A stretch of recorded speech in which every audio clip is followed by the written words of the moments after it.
പ്രിയ സഹോദരി സഹോദരന്മാരെ, വിശുദ്ധ പൗലോസ് അപ്പോസ്തലൻ റോമായിലെ സഭയ്ക്ക് എഴുതുമ്പോൾ 7-ാം അധ്യായത്തിൽ 15-ാം തിരുവചനത്തിൽ പറയുന്നുണ്ട്, ആഗ്രഹിക്കുന്ന നന്മയല്ല ഇച്ഛിക്കാത്ത തിന്മ ചെയ്യുന്ന അധമനായ മനുഷ്യനാണ് ഞാൻ.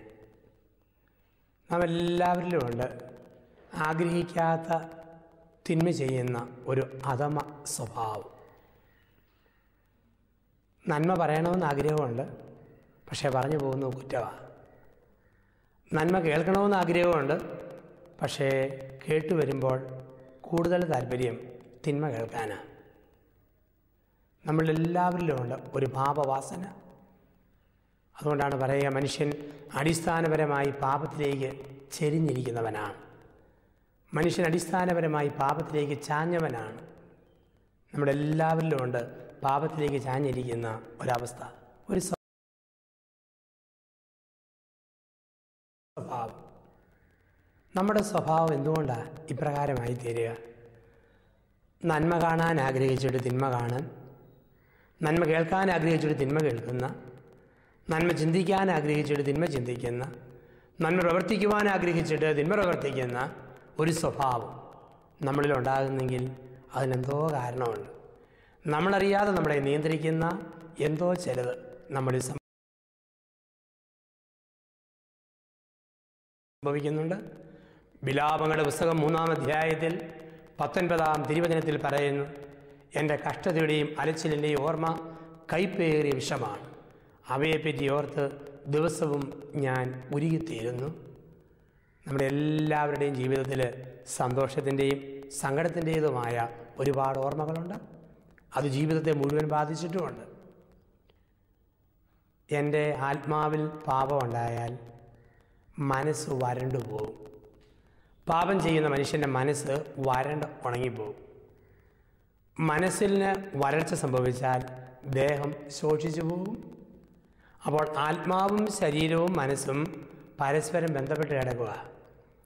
പാപത്തിൻ്റെ അടിമയിലാകുന്ന മനുഷ്യനെ സംബന്ധിച്ചിടത്തോളം അവൻ്റെ പാപാവസ്ഥ അവൻ്റെ മനസ്സിനെ മുരടിപ്പിക്കുന്നു. മനസ്സ് മുരടിച്ച് മനപ്രയാസം വർദ്ധിക്കുമ്പം ദേഹത്തെ ബാധിക്കും. അതുകൊണ്ടല്ലേ ഒരുപാട് ടെൻഷനുള്ളവർക്ക് ഷുഗർ നേരത്തെ ആരംഭിക്കും. ഒത്തിരി മനപ്രയാസമുള്ളവരുടെ മുടി നേരത്തെ നരയ്ക്കാൻ തുടങ്ങും. ഒരുപാട് പ്രയാസമുള്ളവർക്ക് ശ്വാസം മുട്ടൽ തുടങ്ങും, സന്ധിവേദന തുടങ്ങും. സന്ധിബന്ധങ്ങളിൽ വല്ലാത്ത ഒരു പിടുത്തവും വലിയും പിരിമുറുക്കവും തോന്നും. മനസ്സിൻ്റെ മുറിവുകൾ ദേഹത്തിലേക്ക് കടന്നു വരുന്നതാണ്. ഒരു ബലൂൺ നമ്മൾ ശക്തമായിട്ട് ഊതി വീർപ്പിക്കുമ്പോൾ ബലൂണിൻ്റെ ഏത് ഭാഗത്താണോ ബലക്ഷയം ആ ഭാഗത്തൂടെ വായു പുറത്തേക്ക് ചാടും, ബലൂൺ പൊട്ടിപ്പോവും. ഒരു ടയറിൽ കാറ്റടിച്ച് കയറ്റുമ്പോൾ എവിടെയാണോ പഞ്ചർ അതിലേക്കൂടെ വായു പുറത്തേക്ക് ചാടും. ഇതുപോലെ അമ്മയുടെ ഗർഭപാത്രത്തിൽ ഉരുവാക്കപ്പെട്ട സമയത്തോ ഭൂമിയിൽ ജനിച്ചു വീണ കാലഘട്ടത്തിലോ നമ്മുടെ ശരീരത്തിന് ഏതെങ്കിലും ഭാഗത്ത് ഒരു ചെറിയ ബലക്ഷയം ഉണ്ടായാൽ ആ ബലക്ഷയമുള്ള ഭാഗത്തു കൂടെ മനപ്രയാസം പുറത്തേക്ക് ചാടി വരും രോഗങ്ങളായിട്ട്. ഉദാഹരണത്തിന്, എൻ്റെ ശിരോമണ്ഡലത്തിൽ ബലക്ഷയമുണ്ടെങ്കിൽ എപ്പോഴും എന്നിൽ മന്ദത, മറവി, ഭാരം, ഈ വിധത്തിൽ മുറിവുകൾ പുറത്തേക്ക് വരും. എൻ്റെ നെഞ്ചിൻ്റെ ഭാഗത്തൊരു ബലക്ഷയമുണ്ടെങ്കിൽ എന്ത് കഴിച്ചാലും എരിച്ചിൽ, പുകച്ചിൽ, ഇതാണ് അനുഭവം. എൻ്റെ ഉദരത്തിൻ്റെ ഭാഗത്ത് ബലക്ഷയമുണ്ടെങ്കിൽ ഭക്ഷണം കഴിച്ചാൽ പൊളിച്ചത് കിട്ടുക, ഒരു വലിയ അസ്വസ്ഥത വയറ്റിൽ അനുഭവിക്കുക. സന്ധിബന്ധങ്ങളിൽ ബലക്ഷയമുണ്ടെന്ന വരിയിൽ വാദമായി, സന്ധിബന്ധങ്ങളുടെ പിരിമുറുക്കമായി എന്നിൽ പ്രത്യക്ഷപ്പെടും. എൻ്റെ ത്വക്കിൻ്റെ മേഖലയിൽ ബലക്ഷയമുണ്ടെങ്കിൽ അലർജിയായി പുറത്തു വരും. അതുകൊണ്ടാണ് ഒരു നല്ല ധ്യാനമൊക്കെ കൂടി കഴിയുമ്പോൾ ഇങ്ങനെയുള്ള അസ്വസ്ഥതകൾ പെട്ടെന്ന് വിട്ടുമാറുന്ന കാണാം. വിട്ടുമാറാത്ത വയറ്റുവേദന, നട്ടലിൻ്റെ വേദന, ശ്വാസം മുട്ടൽ, പേശീവ്യൂഹങ്ങളുടെ പിരിമുറുക്കം, തലയുടെ മരവിപ്പ്, ഭാരം, ഇതൊക്കെ പെട്ടെന്ന് വിട്ടുമാറുന്ന കാണാം. മനസ്സ് അയയുമ്പം ദേഹം സൗഖ്യത്തിലേക്ക് കടന്നു വരും. നല്ലൊരു കുമ്പസാരം നടത്തി ഒരു നല്ല കൗൺസിലിംഗ് ഒക്കെ നടത്തി കഴിയുമ്പം ഒരു വലിയ മനഃശാന്തി ലഭിക്കുന്ന കാണാം. മറ്റു മതത്തിൽപ്പെട്ട ആൾക്കാരായിക്കോട്ടെ, ശരിക്കും ഒന്ന് ഷെയർ ചെയ്ത് ഉള്ളിലെ മുറിവുകൾ മൊത്തം പങ്കുവെച്ച് കഴിയുമ്പം ഒരു വലിയ മാനസിക സ്വസ്ഥത, അതിൽ നിന്നും ശരീരത്തിന് ആരോഗ്യം വീണ്ടെടുക്കാനായിട്ട് സാധിക്കും.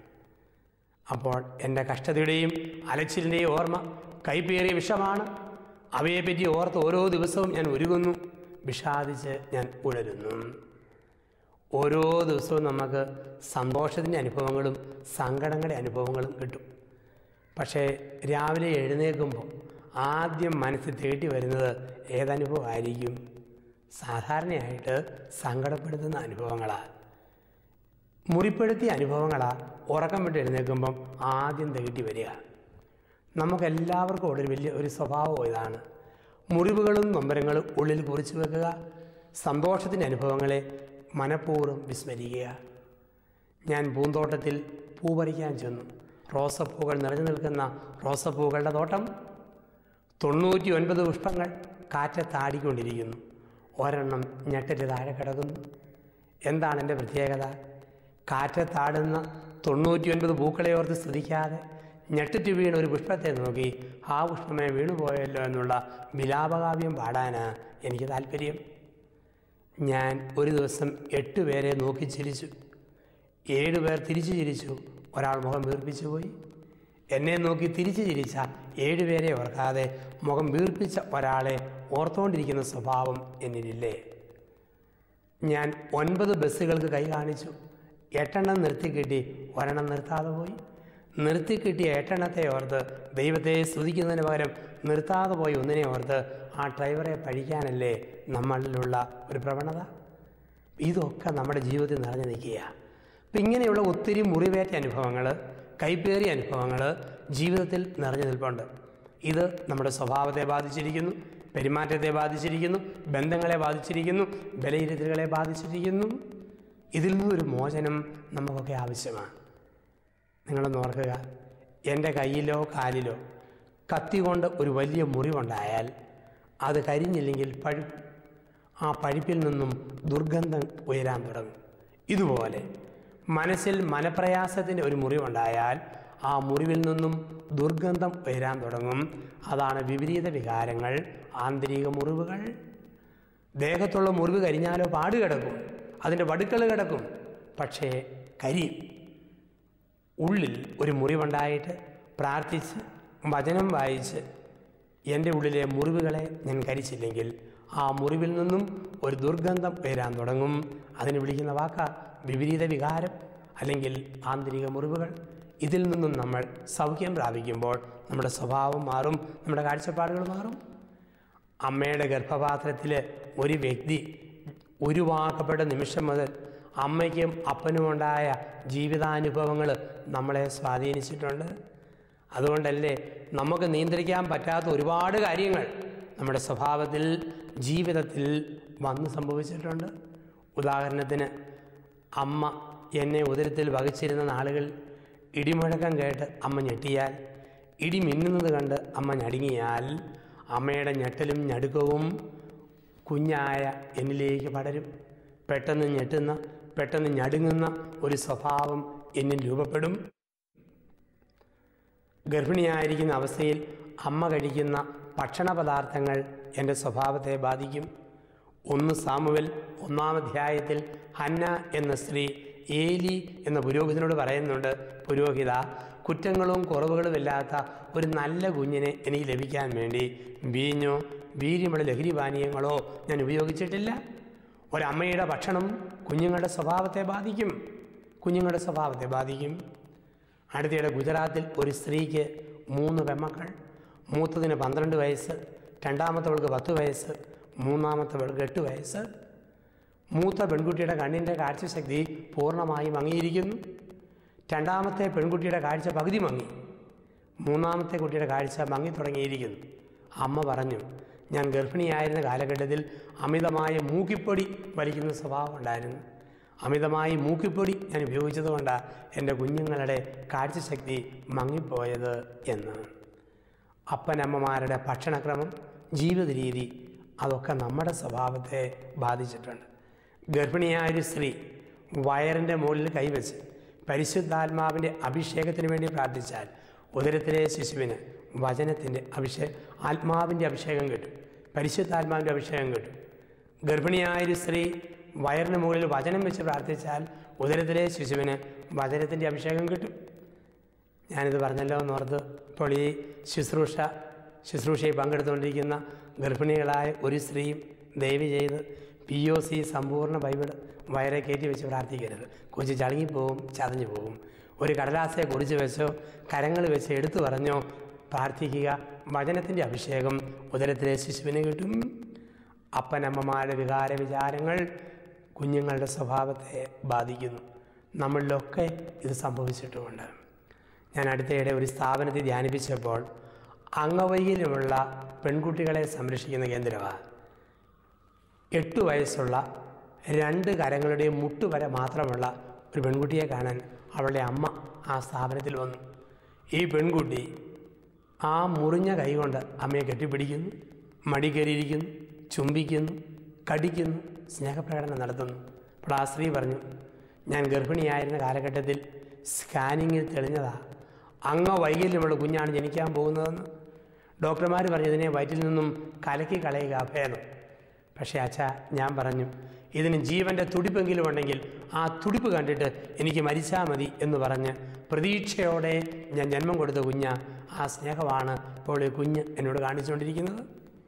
എന്നാൽ വേറെ ചില കുട്ടികളെ കാണാമല്ലോ, വയസ്സ് 10, അപ്പനെ പിടിച്ച് കുലുക്കുന്നു, അമ്മയെ പിടിച്ച് മറിക്കുന്നു, പത്താടം മറിക്കുന്നു, ഫ്രിഡ്ജും ഫ്രീസറും തട്ടിമറിക്കുന്നു, മേശയും കസേരയും ഡെസ്കും എല്ലാം തകിടം മറിക്കുന്നു.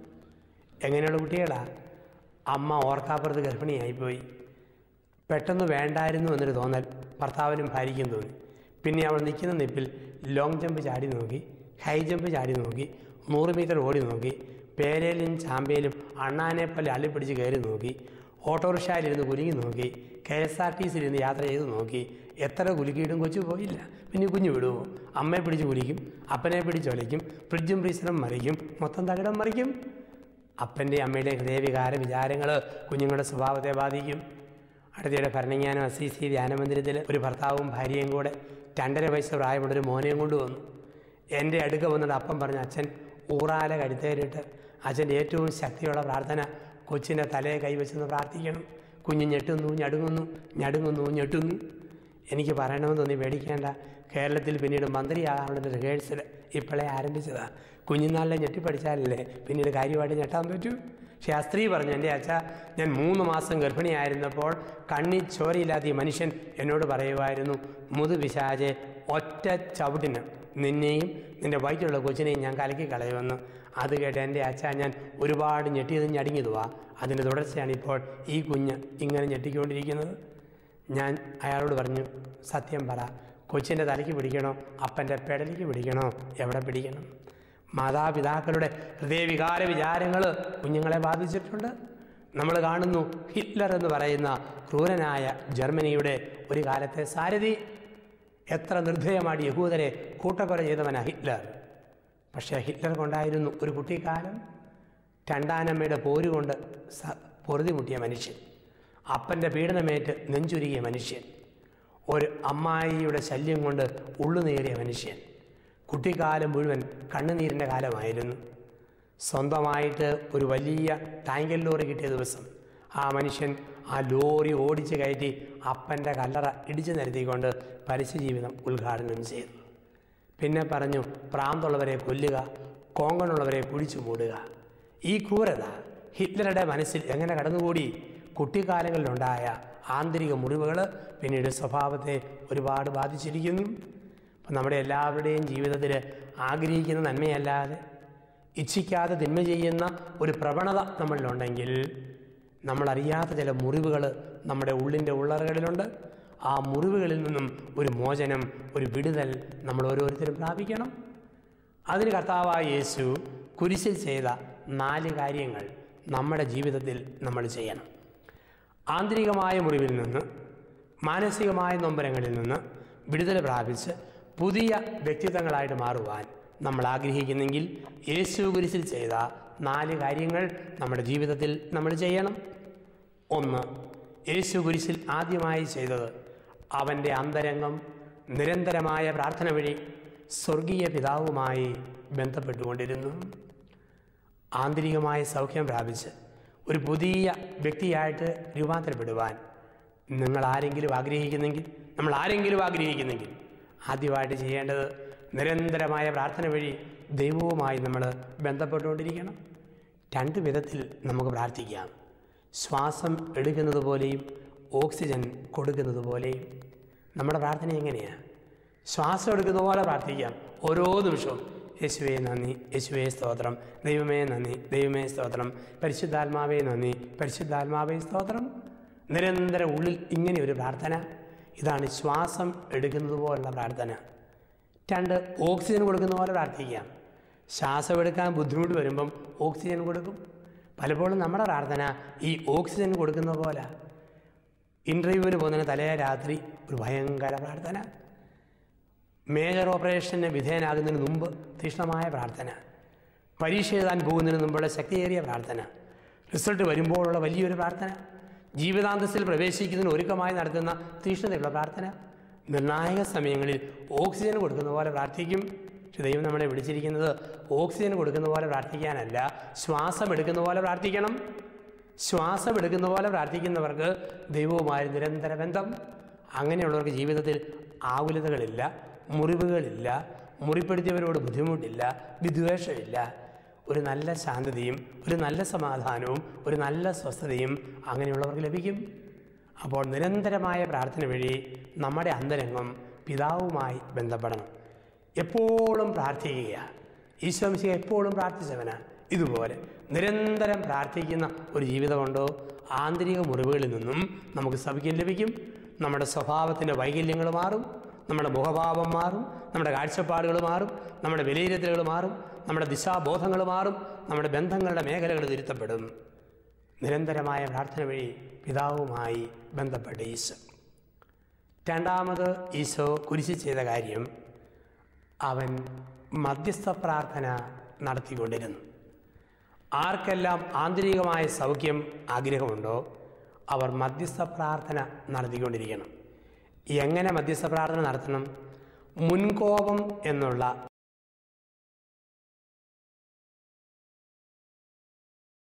ഒരാന്തരിക മുറിവ് എന്നിലുണ്ടെങ്കിൽ ഞാൻ പ്രാർത്ഥിക്കണം, കർത്താവായ യേശുവേ, മുൻകോപത്താൽ വലയുന്ന എല്ലാ മക്കൾക്കും ശാന്തശീലം കൊടുക്കണമേ എന്ന് പ്രാർത്ഥിക്കുന്നു. അതാണ് മധ്യസ്ഥ പ്രാർത്ഥനയുടെ രീതി. എനിക്ക് തലവേദന എന്ന രോഗത്തിൻ്റെ ഒരു വലിയ അസ്വസ്ഥതയുണ്ടെങ്കിൽ പ്രാർത്ഥിക്കണം, ദൈവമായ കർത്താവേ, തലവേദന എന്ന രോഗത്താൽ വലയുന്ന എല്ലാ മക്കൾക്കും നീ ആശ്വാസം കൊടുക്കണമെന്ന് പ്രാർത്ഥിക്കുന്നു. മധ്യസ്ഥ പ്രാർത്ഥന. നമ്മൾ മധ്യസ്ഥ പ്രാർത്ഥന നടത്തുമ്പം അറിയാതെ ആന്തരിക സൗഖ്യം നമുക്ക് ലഭിക്കും. ഒത്തിരി വേദനകളും മനപ്രയാസങ്ങളും ശാരീരിക വേദനകളും ഒക്കെ അനുഭവിക്കുമ്പോഴും ലോകത്തിലുള്ള മറ്റുള്ളവർക്ക് വേണ്ടി നമ്മൾ നിരന്തരം പ്രാർത്ഥിച്ചുകൊണ്ടിരിക്കുക. അങ്ങനെ പ്രാർത്ഥിക്കുമ്പോൾ ഒരു കൃപ നമ്മളിലേക്ക് ഒഴുകുകയും ഒരു വലിയ സമാധാനം നമ്മളിൽ വലയം ചെയ്യുകയും ലോകം തരാത്തൊരു വലിയ ആശ്വാസം, ഒരു വലിയ ആനന്ദത്തിലേക്ക് നമ്മൾ കടന്നു വരികയും ചെയ്യും. അപ്പോൾ നിരന്തരമായ മധ്യസ്ഥ പ്രാർത്ഥന നടത്തുമ്പോൾ ആന്തരികമായ സൗഖ്യം ലഭിക്കും. മൂന്നാമത് ഈശോ കുരിശിൽ ചെയ്തത് ക്ഷമിച്ച് പ്രാർത്ഥിച്ചുകൊണ്ടിരുന്നു. ക്ഷമിച്ച് പ്രാർത്ഥിച്ചുകൊണ്ടിരിക്കുമ്പോൾ നമ്മളിൽ വലിയ മാറ്റങ്ങൾ സംഭവിക്കും. യേശുവിനെ മനസ്സ് പഠിച്ചവരും എല്ലാം ക്ഷമിച്ച് പ്രാർത്ഥിച്ചവരാണ്.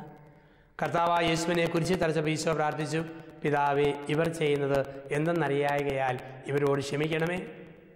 ആദ്യത്തെ രക്തസാക്ഷിയായ എസ്തപ്പാനോസ് തന്നെ കല്ലെറിഞ്ഞു കൊല്ലാൻ ശ്രമിച്ചവരെ നോക്കി പറഞ്ഞു, ഈ കുറ്റം ഇവരുടെ മേൽ ആരോപിക്കരുതേ, ഇവരോട് ക്ഷമിക്കണമേ. മരിയ കൊരേത്തി അനേക കുത്തുകളിട്ട് മരിക്കാൻ കിടക്കുന്ന സമയത്ത് അവളോട് സ്നേഹിതർ ചോദിച്ചു, നിന്നെ മുറിപ്പെടുത്തി അലക്സാണ്ടറിനോട് നീ ക്ഷമിക്കുമോ? അവൾ പറഞ്ഞ മറുപടി, അവനോട് ക്ഷമിക്കുക മാത്രമല്ല, ഇന്ന് രാത്രി അവനെ കൂടെ ഞാൻ സ്വർഗത്തിൽ കാണാൻ കൊതിക്കുന്നു. അപ്പോൾ ക്ഷമിക്കുമ്പോൾ സൗഖ്യമാണ്. അതുകൊണ്ടാണല്ലോ ധ്യാനങ്ങളിലൊക്കെ ചോദിക്കുന്നത്, നിരുപാധികം ക്ഷമിക്കാവോ? നമ്മൾ ക്ഷമിക്കുമ്പം നമുക്ക് വലിയ സൗഖ്യം ലഭിക്കുന്നു. നല്ലൊരു കുമ്പസാരം നടത്തുമ്പോൾ, നല്ലൊരു കൗൺസിലിംഗ് നടത്തുമ്പം, ഒരു നല്ല പങ്കുവയ്ക്കൽ നടത്തി കഴിയുമ്പോൾ ക്ഷമിക്കാനുള്ള മനസ്സ് നമുക്ക് ലഭിക്കും. ആ ക്ഷമ വന്നു കഴിയുമ്പോഴോ ഒരു വലിയ സൗഖ്യത്തിലേക്ക് നമ്മൾ കടന്നു വരും. കുരിശിൽ നമ്മൾ കാണുന്ന അത്ഭുതമുണ്ടല്ലോ. ശത്രുക്കൾ യേശുവിനെ കുരിശിൽ തറച്ചപ്പോൾ യേശു ശത്രുതയെ എന്നേക്കുമായിട്ട് കുരിശിൽ വധിച്ചു. ശത്രുക്കൾ യേശുവിനെ കുരിശിൽ തറച്ചപ്പോൾ യേശു ശത്രുതയെ എന്നേക്കുമായി കുരിശിൽ വധിച്ചു. അതാണ് യേശുവിൽ സംഭവിച്ച ഒരു വലിയ മാറ്റം. ക്ഷമിക്കുന്ന ക്രിസ്തുവിൻ്റെ ചിത്രം. ആ കുരിശിൽ കിടന്ന് ഈശോ പറയുക, പിതാവേ, ഇവർ ചെയ്യുന്നത് എന്തെന്നറിയായികയാൽ ഇവരോട് ക്ഷമിക്കണമേ. ഈ പ്രാർത്ഥന കേട്ടപ്പോൾ വലതുവശത്ത് ഒരു കള്ളൻ കിടപ്പുണ്ട് കുരിശിൽ. ആ കള്ളന് തോന്നി, ഇവൻ എവിടുന്ന് വന്ന ആളാ? ലോകത്തിലാർക്കും, ആണിയടിച്ചവർക്കും കുരിശടിപ്പിച്ചവർക്കും മുഖത്ത് തുപ്പിയവർക്കും ഒറ്റിക്കൊടുത്തവർക്കും അവർക്ക് മാപ്പ് കൊടുക്കാൻ പറ്റുകയില്ല. ലോകത്തിലാർക്കും സാധിക്കാത്തത് എങ്ങനെ ഇവന് സാധിക്കുന്നു? അപ്പോൾ വലതുവശത്തെ കള്ളന് തോന്നി, അവൻ ഈ ലോകത്തിൻ്റെ ആളല്ല, വേറെ ഏതോ ലോകത്തിൻ്റെ ആളാണ്. അപ്പോൾ വലതുവശത്തെ കള്ളൻ പറഞ്ഞു, ഈ ക്ഷമയുടെ ഒരു ലോകത്തെക്കുറിച്ച് നീ പറയുന്നല്ലോ, നീ ഏത് ലോകത്തുനിന്ന് വന്നു? ആ ലോകത്തിൽ എന്നെ കൂടെ ചേർക്കണമേ. ഉടനെ ഈശോ പറഞ്ഞു, നിശ്ചയമായി ഇന്ന് രാത്രി നീ എന്നോടുകൂടെ പറുദീസയിലായിരിക്കും. ക്ഷമിച്ച് പ്രാർത്ഥിക്കുന്നവർക്ക് ആന്തരികമായ സൗഖ്യമുണ്ട്. ഈശോ നാലാമത് കുരിശിൽ ചെയ്തത് അപരൻ്റെ പാപം ഏറ്റെടുത്ത് തന്നെ അവനോട് താതാത്മ്യപ്പെടുത്തിക്കൊണ്ടിരുന്നു. അതാണ് കുരിശിൽ സംഭവിച്ചത്. അപരൻ്റെ പാപം ഏറ്റെടുത്ത് തന്നെ അവനോട് താതാത്മ്യപ്പെടുത്തിക്കൊണ്ടിരുന്നു. കുരിശിൽ 3 സ്വഭാവക്കാരെ കാണാം. ഒന്ന്, ഇടതുവശത്തെ കള്ളൻ. ഇടതുവശത്തെ കള്ളൻ അവൻ കർത്താവിൽ പോലും കള്ളനെ കണ്ടവനാണ്. അതൊരു സ്വഭാവം. വലതുവശത്തെ കള്ളനോ സ്വന്തം തെറ്റ് അംഗീകരിച്ചു, അവരൻ്റെ നന്മ സ്വീകരിച്ചു. അവൻ പറയുന്ന വാക്കതല്ലേ, ഈ മനുഷ്യൻ നീതിമാനാ, നമ്മൾ പാപികളാ, നമ്മളിത് അർഹിക്കുന്നതാ. നടുവിലത്തെ കുരിശിലോ കള്ളനിൽ പോലും നല്ലവനെ കണ്ട കർത്താവിൻ്റെ മനസ്സ്, ഇന്ന് രാത്രി നീ എന്നോടുകൂടെ പറുദീസയിലായിരിക്കും. അവിടെ യേശുവിൻ്റെ ഒരവസ്ഥ നമ്മൾ കാണുക. അവരൻ്റെ പാപം ഏറ്റെടുത്ത് 2 കള്ളന്മാർക്കൊപ്പം അവനും തൂങ്ങിക്കിടക്കുകയാണ്. നമ്മുടെയൊക്കെ ജീവിതത്തിൽ ആന്തരിക സൗഖ്യം ലഭിക്കുവാൻ ഈ ഒരു മനോഭാവം ആവശ്യമാണ്. ക്ഷിപ്രകോപിയായ ഭർത്താവാണെങ്കിൽ ഭാര്യ ഓർക്കണം, ഇയാളുടേതുപോലുള്ള ഒരു ബാല്യകാലമായിരുന്നു എനിക്ക് ലഭിച്ചിരുന്നതെങ്കിൽ ഞാൻ ഇപ്രകാരം മുൻകോപിയാകുമായിരുന്നു. തൊട്ടതിനും പിടിച്ചതിനും ബഹളം വെക്കുന്ന ഭാര്യയാണെങ്കിൽ ഭർത്താവ് ഓർക്കണം, ഇവളുടേതായൊരു കുട്ടിക്കാലം എനിക്ക് ലഭിച്ചിരുന്നെങ്കിൽ ഞാനും ഇങ്ങനെയൊക്കെ ആകുമായിരുന്നു. മറ്റൊരാളുടെ അവസ്ഥ മനസ്സിലാക്കിയിട്ട് ആ അവസ്ഥയിൽ ഞാനായിരുന്നെങ്കിൽ എനിക്കും ഇത് തന്നെ വരുമായിരുന്നല്ലോ എന്നോർത്ത് ക്ഷമിക്കാനും പൊറുക്കാനും കഴിയുന്നൊരവസ്ഥ, അവരുടെ പാപം ഏറ്റെടുത്ത് തന്നെ അവനോട് താതാത്മ്യപ്പെടുത്തുന്ന അവസ്ഥ.